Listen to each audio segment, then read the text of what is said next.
اعوذ باللہ من الشیطان الرجیم بسم اللہ الرحمن الرحیم۔ سب ویڈیو دیکھنے اور سننے والوں کو السلام علیکم۔ ہمارے چینل کے پیارے ویورز، آج ہم تلاوت کریں گے سورہ توبہ کی آیت نمبر 80 اور 81، یعنی کہ آیت نمبر 80 اینڈ 81 انشاءاللہ تلاوت کریں گے ترجمہ کے ساتھ اور تفسیر کے ساتھ۔ تو چلیں شروع کرتے ہیں آج کا سبق، لیکن شروع کرنے سے پہلے چینل کو سبسکرائب کریں، بیل نوٹیفیکیشن کو آن کریں تاکہ اگلی ویڈیو آپ کو آسانی سے ملتی رہے، اور ہو سکے تو شیئر بھی کریں تاکہ زیادہ سے زیادہ لوگ دیکھیں، آپ کو بھی ثواب ملے اور مجھے بھی۔ تو چلیں اب شروع کرتے ہیں آج کا سبق۔ اعوذ باللہ من الشیطان الرجیم بسم اللہ الرحمن الرحیم۔ استغفر لہم، معافی یا بخشش مانگ ان کے لیے، او لا تستغفر لہم، یا نہ تم مغفرت مانگ ان کے لیے، مغفرت یا بخشش یا معافی۔ او کے میننگ یا، لا کے میننگ نہیں، تا کے میننگ تم، تستغفر تم بخشش مانگ، لہم ان کے لیے۔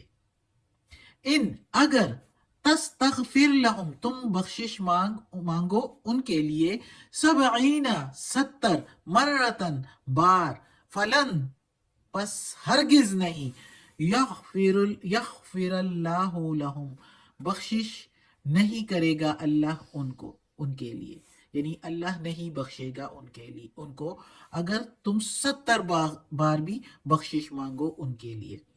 ذالک یہ، بِأَنَّهُمْ بسبب اس کے، یا ساتھ بے شک ان کے لیے۔ ذالک کے ریل میننگ جو ہے وہ ہے وہ، لیکن ادھر ہم اس کے میننگ لیں گے یہ بسبب اس کے، کفرو کفر کیا یا منکر ہوئے، باللہ ساتھ اللہ کے، ورسولہ اور اس کے رسول سے، یعنی وہ منکر ہوئے اللہ سے اور اس کے رسول سے۔ واللہ اور اللہ، لا یہدی نہیں ہدایت دیتا، لا یہدی القوم الفاسقین نہیں ہدایت دیتا لوگوں کو جو فاسق ہو، فاسق قوم کو اللہ ہدایت نہیں دیتا۔ اب اس بات، یہ بھی غزوہ تبوک کے بعد کا معاملہ ہے، جس میں اللہ تعالیٰ منافقین ہی کے لیے کہہ رہا ہے محمد صلی اللہ علیہ وآلہ وسلم سے، کہ ان منافقین کے لیے اگر تم بخشش مانگو یا نہ مانگو تو ایک ہی بات ہے، اور اگر تم ان کے لیے بخشش مانگو بھی اللہ سے، 70 بار بھی مانگو اللہ سے، تو اللہ ہرگز قبول نہیں کرے گا وہ بخشش ان کے لیے، ان منافقین کے لیے۔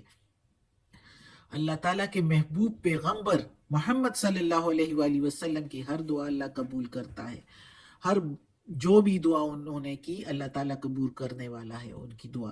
لیکن اس جگہ پر اللہ تعالیٰ کہتا ہے کہ اگر تم ان کے لیے، ان منافقین کے لیے بخشش مانگو 70 بار بھی تو میں ان کو نہیں بخشوں گا، یہ اس لیے کہ انہوں نے اللہ سے اور اس کے رسول سے کفر کیا، منکر ہوئے، اور اللہ ایسے لوگوں کو کبھی ہدایت نہیں دیتا جو فاسق ہو۔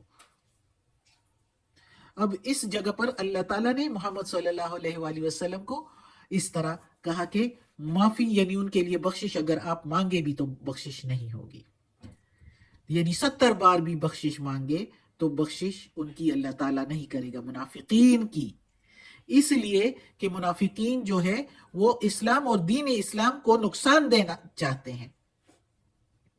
محمد صلی اللہ علیہ وآلہ وسلم پھر بھی اللہ تعالیٰ نے کہا کہ 70 بار بھی بخشش مانگو تو نہیں بخشوں گا، لیکن محمد صلی اللہ علیہ وآلہ وسلم پھر بھی کافی منافقین کے لیے جو ہے دعا کیا کرتے تھے، جیسے کہ فار ایگزامپل عبداللہ بن ابی کے لیے جب وہ مر گئے تو ان کو اپنا کرتا بھی پہنا دیا اور ان کے منہ میں اپنا لعاب بھی ڈال دیا، تو حضرت عمر رضی اللہ عنہ نے فرمایا کہ اے اللہ کے رسول محمد صلی اللہ علیہ وآلہ وسلم، اللہ نے تو منع فرمایا، اللہ نے تو کہا کہ 70 بار بھی بخشش مانگو تو میں نہیں بخشوں گا، تو محمد صلی اللہ علیہ وآلہ وسلم نے فرمایا کہ اللہ نے مجھے روکا تو نہیں، یہ کہا ہے نا، اللہ تعالیٰ نے یہ فرمایا قرآن میں کہ 70 بار بخشش مانگو تو میں بخشوں گا نہیں، مجھے تو نہیں منع کیا نا بخشش مانگنے سے کسی کے لیے۔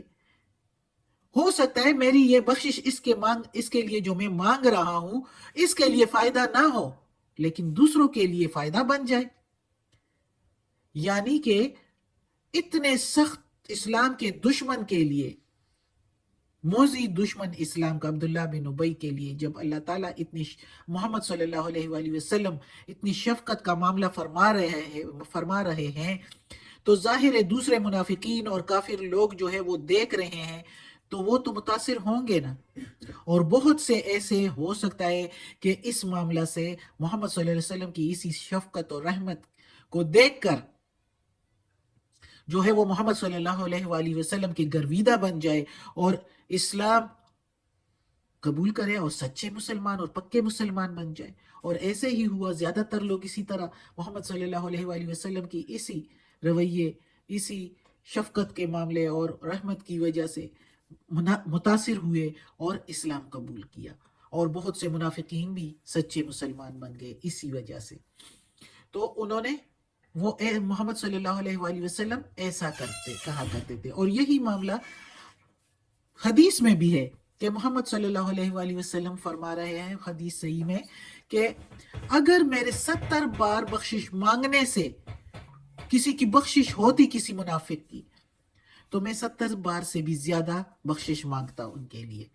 یعنی وہ حضرت عمر رضی اللہ عنہ کی بات جو انہوں نے فرمایا تھا کہ نہیں ہو سکتی، تو محمد صلی اللہ علیہ وآلہ وسلم نے خود بھی حدیث میں فرمایا ہے، لیکن بخشش مانگا کرتے تھے پھر بھی لوگوں کے لیے. اور جو 70 بار کی بات ہے تو وہ کہتے تھے کہ اس سے بھی زیادہ، فرماتے تھے کہ اس سے بھی زیادہ میں مانگتا، 70 بار سے بھی زیادہ اگر اللہ بخشتا تو.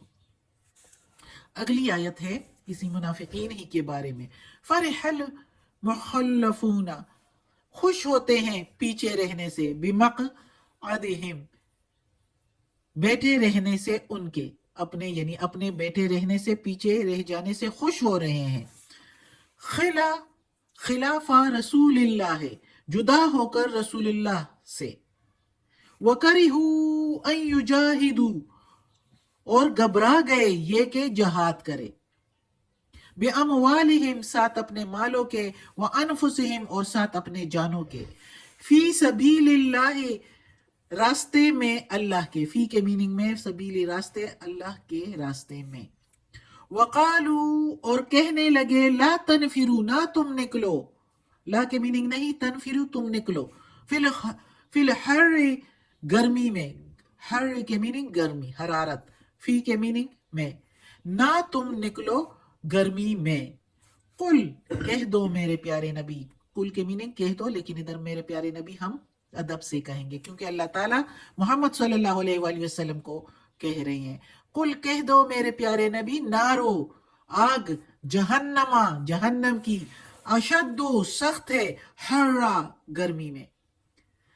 جہنم کی آگ زیادہ سخت ہے، گرم، یعنی زیادہ گرم ہے اس گرمی سے جو اس میں تم کہتے ہو کہ نہ نکلو. لو کانو، اگر ہو تم، یفقہون، سمجھتے، اگر وہ سمجھتے تو یہ سوچتے، یہ غور کرتے کہ جہنم کی آگ اس گرمی سے زیادہ سخت ہے. یہ تو وہ بات ہو گئی کہ گرمی سے بچے، دھوپ کی گرمی سے بچے تو آگ میں جا گرے. تو یہ منافقین کے بارے میں ہے کہ یہ خوش ہو رہے ہیں. فرح المخلفون، پیچھے رہ جانے پر خوش ہو رہے ہیں، جدا ہو کر اللہ کے رسول سے، اور گھبرا رہے ہیں کہ بہت سخت گرمی ہے، جہاد ساتھ مال کے اور جان کے نہیں کرتے، اس سے گھبرا رہے ہیں. اور گرمی سے میں لوگوں کو بھی کہہ رہے ہیں کہ نہ نکلو، خود تو کر رہے ہیں منافقت اور نہیں جا رہے، نافرمانی کر رہے ہیں، اور دوسروں کو بھی منع کر رہے ہیں کہ نہ نکلو، بہت سخت گرمی ہے. تو اللہ تعالیٰ کہتا ہے کہ اس سے سخت گرمی تو جہنم کی آگ ہوگی. یہ تو دھوپ کی گرمی ہے، یہ کیا اہمیت رکھتی ہے اس گرمی کی جو دوزخ کی گرمی ہوگی، جو دوزخ کی حرارت ہوگی، وہ زیادہ سخت ہے. اگر تم غور کرو تو، تم سمجھو تو، اس دنیا کو چھوڑ کر، یہ دنیا تو آزمائش کی جگہ ہے. تو اللہ تعالیٰ نے صاف کہہ دیا ان منافقین کو جو اس وقت تھے. اللہ ہم میں بھی جو جن کے دلوں میں ایسی کوئی بات ہے تو وہ اللہ دور کر دے، اور اللہ ہمیں توفیق دے کہ اس قرآن مجید کا ترجمہ مکمل کر لیں. آج کا سبق اتنا کافی ہے، اور اللہ ہمیں اس پر عمل کرنے کی توفیق دے. صدق اللہ العظیم. یا اللہ، یا پروردگار، یا رب العالمین، یا مالک یوم الدین، یا علی کل شیء قدیر. یا اللہ ہمیں اپنے نیک اور صالح لوگوں میں شامل کر دے. یا اللہ ہمیں عافیت والے معاملات دے، ہماری بیماریاں، تکالیف، پریشانیاں اور برائیاں ہم سے دور کر دے. یا اللہ یہ قرآن مجید تیرے کلام کی تلاوت کی ہے، اس کے زیر زبر پیش میں، تلفظ میں، ترجمہ، تفسیر میں کوئی غلطی ہوئی ہو تو یا اللہ معاف کر دینا، تو درگزر کرنے والا ہے. یا اللہ تو غفور الرحیم ہے، رحمان اور رحیم ہے. یا اللہ ہمیں معاف کر دے. آمین ثم آمین.